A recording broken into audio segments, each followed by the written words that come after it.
Breaking news చూస్తున్నారు.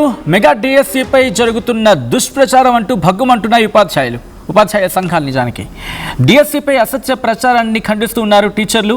Transparency పూర్తి స్థాయిలో ఉంది, పారదర్శక నియామకాలపై విష ప్రచారం ఎందుకంటూ ఆగ్రహం వ్యక్తం చేస్తున్నారు వాళ్ళు. మెగా డిఎస్సికి మద్దతుగా రాష్ట్ర వ్యాప్తంగా ర్యాలీలకు దిగారు.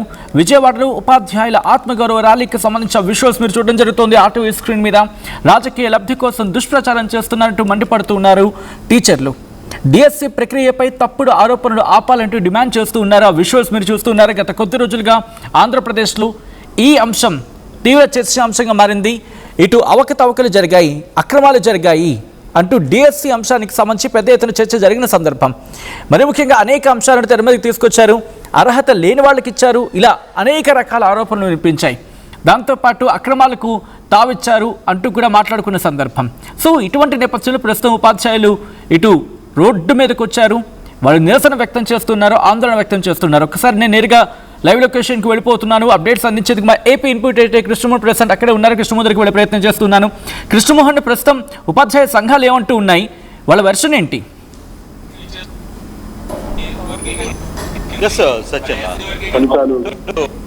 ఫలితాలు వెలువడిన తర్వాత స్థాయిలో వాళ్ళందరూ కుటుంబాలకు ప్రభుత్వం వాళ్ళందరికీ పెట్టిన తర్వాత ఏదైతే వైసీపీ ఇప్పుడు దేశీయులు అక్రమాలు జరిగాయంటూ కొత్తగా ఒక 3 నెలల నుంచి జరుగుతున్న ఒక్కసారిగా ఏపీలో అసెస్మెంట్ ఉద్యోగాల్లో జాయిన్ అయిన టీచర్లు అందరూ కూడా ఇక్కడికి చేరుకుంటున్న పరిస్థితి. అందరూ కూడా ఒకటే క్లియర్ గా చెప్పే ప్రయత్నిస్తున్నారు. వాళ్ళు చెప్తున్నారు, మాకు ఎటువంటి నష్టాలు జరగలేదు, ముఖ్యమంత్రికి థ్యాంక్స్ చెప్తున్నాం. మరోవైపు నిరుద్యోగులకు కళలకు మీరు వ్యవహారాన్ని చేయొద్దు అని చెప్పే ప్రయత్నం అయితే చేస్తున్నారు. ఇక్కడ దాదాపుగా విజయవాడ ఇందిరాగాంధీ స్టేడియంకి పెద్ద ఎత్తున ఇక్కడ చేరుకున్న పరిస్థితి అయితే మనకు కనపడుతుంది.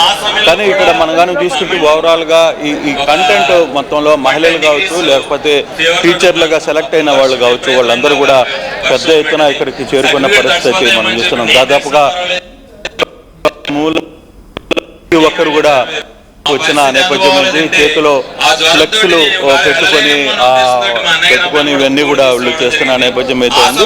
డిఎస్సికి సంబంధించిన వ్యవహారంలో అసలు ఏం జరిగింది, డిఎస్సిలో ఎందుకు క్రీడా ఏదైతే స్పోర్ట్స్ కోటాలో జరిగిన కొన్ని విషయాల మీద ఒకవైపు ప్రతిపక్షం పెద్ద ఎత్తున నిరసన వ్యక్తం చేస్తున్న పరిస్థితి, మరోవైపు ఆరోపిస్తుంది పెద్ద ఎత్తున. ఇక్కడ జరిగింది వ్యవహారంలో నిజంగానే అటువంటి పరిస్థితులు ఉన్న కొంతమంది సెలెక్ట్ అయ్యే ప్రయత్నం అయితే చేద్దాం. ఎలా చూస్తారు అసలు ఈరోజు జరిగిన డిఎస్సికి సంబంధించి? సార్ చెప్పండి. ఇప్పుడు నిరసన ఏంటి మీరు ఇప్పుడు ప్రభుత్వాలు జరుగుతున్న నిరసన కార్యక్రమం ఒకవైపు ఉంది, మీరు అందరూ కూడా చేస్తున్నారు. ప్రతిపక్షం ఒకవైపు మిమ్మల్ని ఈ డిఎస్సి పనికిరాదు, దీని మీద అక్రమాలు జరిగాయని చెప్తున్న పరిస్థితి కదా. ఎలా? లేదండి, ఈ డిఎస్సి మీద ఎటువంటి అక్రమాలు జరగల. మేము ఎందుకు చెప్తున్నామంటే ఇదేదో మేమేదో 1 నెల 2 నెలలు 1 రోజులో సాధించింది కాదు. చాలా సంవత్సరాల మా కష్టం ఉందండి దీని మీద. మరి 2018 నుంచి 2020 దాకా దాదాపుగా 7 సంవత్సరాలు ఎంతో నిరీక్షించాం. కష్టపడి చదివిన మమ్మల్ని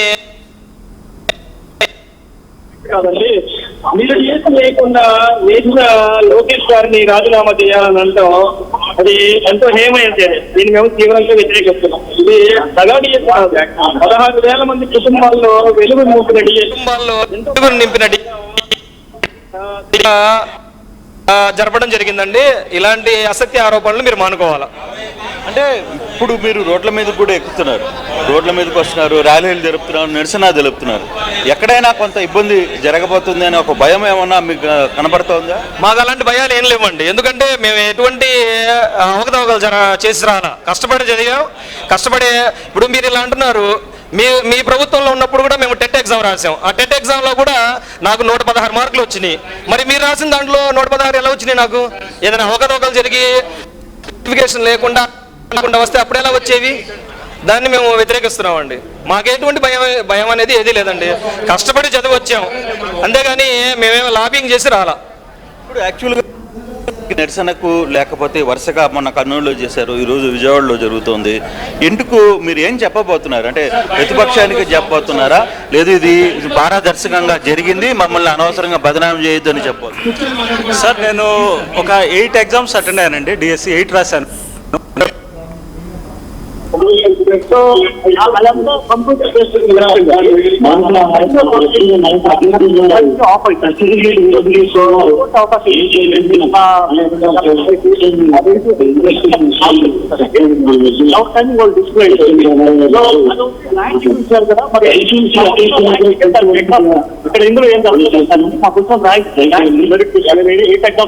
మెరిట్ లిస్ట్ నేను 8 ఎగ్జామ్స్ రాశాను.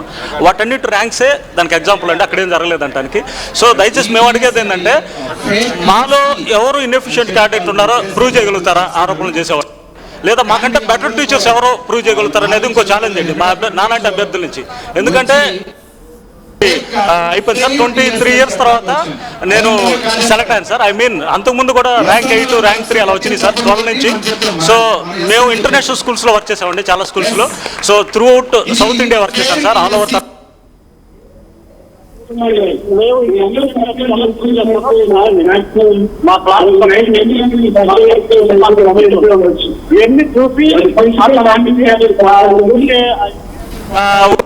8,000 మంది ఏదో డబ్బులు పెట్టి కొనుక్కొని వచ్చారు సార్. నేను ఇంటర్నేషనల్ స్కూల్స్లో చేసి మంచి శాలరీస్ వచ్చి సగం శాలరీ సార్ నాకు వచ్చేది, టు బీ ఫ్రాంక్. కానీ పూర్ పీపుల్కి సర్వ్ చేయాలనే ఉద్దేశంతో నేను ఈ గవర్నమెంట్ స్ట్రీమ్ లైన్ సెలెక్ట్ చేసుకున్నాను సార్. సో అందుకని మాకు మారుమూల ప్రాంతాలకు వెళ్ళి ఎక్కడో మధురై చెన్నైలో చేసిన వ్యక్తికి వెల్లమ్మలు ఇదంతా చేశాను సార్.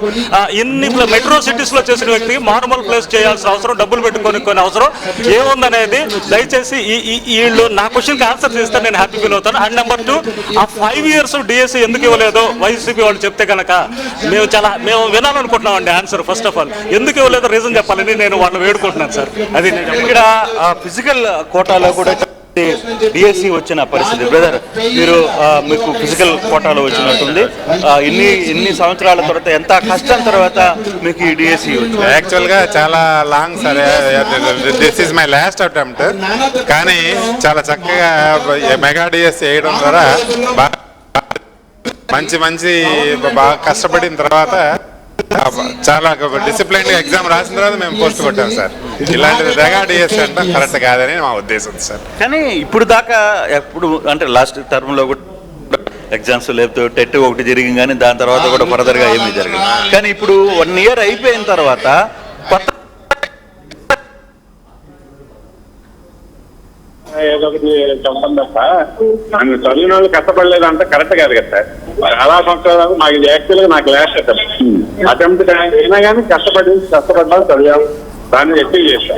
ఆ అచీవ్ చేయడంలో అది జగాది చేస్తాం కరెక్ట్ కాదు సార్. ఏమనుకుంటున్నారు ఇప్పుడు మీరందరూ కూడా ఉద్యోగాలు పొంది ఈ రోజు మేము నీతిగా నిజాయితీగా ఉద్యోగాలు సంపాదించామని చెప్పి మీరు రోడ్ల మీదకి రావాల్సిన పరిస్థితి ఉంది. సో సార్ అర్థం కాని పరిస్థితి చూస్తుంటే మాకే బాధ వేస్తుంది. అహోరాత్రి కష్టపడి గత 7 సంవత్సరాల నుంచి ప్రభుత్వంలో డిఎస్సి లేదు, అయినా కానీ చంద్రబాబు నాయుడు గారు వచ్చిన తర్వాత మెగా డిఎస్సి అని చెప్పి తొలి సంతకం చేసి ఇంతమందికి ఎన్ని కేసులు వచ్చినా కానీ వాటిని పరిష్కరించి అద్భుతంగా వీళ్ళందరికీ మా అందరి కష్టాన్ని దగ్గర మంచి జాబ్స్ వచ్చి హ్యాపీగా సెటిల్ అవుతున్న సమయంలో ఈ విధంగా ధర్నాలు చేయడం అనేది, వైసీపీ రాజకీయ పరంగా ఇలా చేయడం అనేది మాకు అందరికీ అది సరైనటువంటి నిర్ణయం. మేడం గారు ఎన్ని రాష్ట్రాలు అధికారులు ఉన్నారో మాకు తెలుసండి. 2 సంవత్సరాల నుంచి ఆ డిఎస్సి వస్తే మా పిల్లలు చిన్నప్పటి నుంచి ఆ జాబ్ కోసమే ఆమె ప్రయత్నం చేస్తున్నది. అది కొన్నాళ్ళకి మా సహకారం చెందినంత తరుణంలో మళ్ళీ ఇలాంటివి అన్ని కూడా ఆమెకి సరైన నిర్ణయాలు కావు. మేము పూర్తిగా దీన్ని వ్యతిరేకిస్తున్నాం. ఎలా చూస్తారమ్మా? సార్ చాలా క్లియర్ గా చెప్పారు, చాలా కష్టపడ్డాం, చాలా తర్వాత రోజుల తర్వాత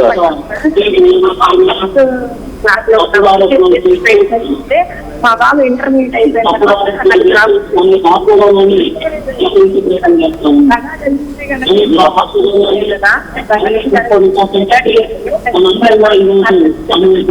కానీ ఇప్పుడు మీరు అందరూ రోడ్డు మీదకి వెళ్తున్నారు, ఒక పెద్ద ర్యాలీ చేయబోతున్నారు. ఏంటి మీరు ఏం చెప్పాలనుకుంటారు? మీ ర్యాలీ లేదు ఇప్పుడు ఒక నిరసన కార్యక్రమమా, లేకపోతే ఈ రోజు జరిగే ఈ ర్యాలీలో ఈ 1000 మంది ఇక్కడికి వచ్చారు కాబట్టి మీరు ఏంటి ఏం చెప్పాలి?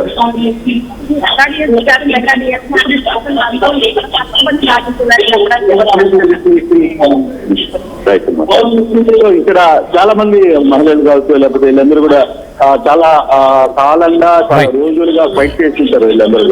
వీళ్ళందరూ ఇక్కడికి వచ్చే ప్రయత్నం అయితే చూసి మీరు మాట్లాడే ప్రయత్నం ఏమైనా చేస్తారా? చాలా మంది ఇక్కడ టీచర్స్ 2025కు సంబంధించిన టీచర్స్ కావచ్చు, తర్వాత వివిధ కోటాల్లో వచ్చిన ఉపాధ్యాయులందరూ కూడా ఇక్కడ చేరుకునే ప్రయత్నం అయితే చేస్తున్నారు. బట్ వీళ్ళల్లో కొంత ఎక్కడో